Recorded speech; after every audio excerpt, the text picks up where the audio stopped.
criminal conspiracy. Okay. I'm just giving.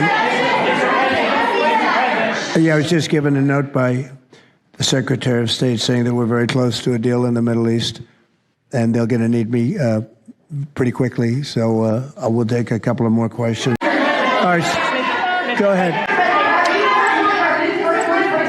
In the ceasefire This is CNN speaking, by the way. So, are you personally this is one of the worst reporters that you'll ever see. I don't even want to take a question. It's a waste of time. Go ahead. How will you decide which workers get back pay and which workers do not? Well, we're going to see. Most of them are going to get back pay, and we're going to try and make sure of that. But some of them are being hurt very badly by the Democrats, and they therefore won't qualify. Their ratings are terrible. They are terrible. MSNBC is dying, and CNN is dying like a dog. And poor CNN. It's so pathetic. It is very pathetic. You ever see their anchors in the evening? That nobody ever heard of them. Where do these people come?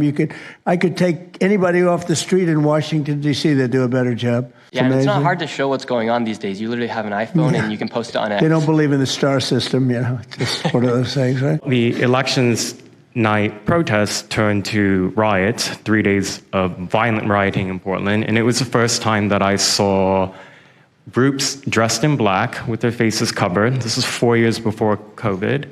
Some of them were waving the black flag of anarchism, some the red flag of Marxism. And within seconds, they would ravage one street to another, to another, to another.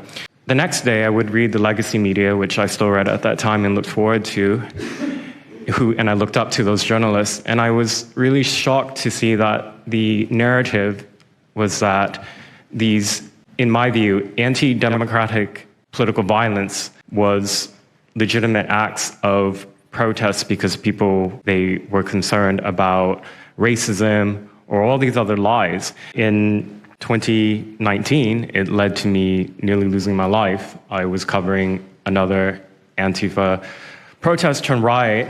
At that point, had been routine in Portland. And then I was ambushed in a mob beating. I had never been in a fight.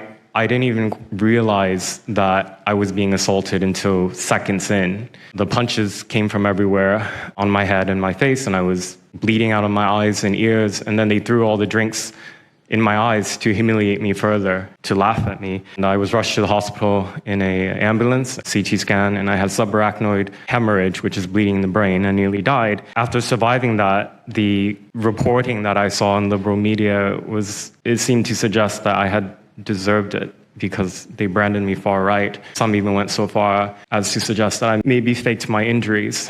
A BuzzFeed reporter asked for my medical records, which I did provide. It's like because I didn't die in that attack, there was another round of people who wanted to finish me off.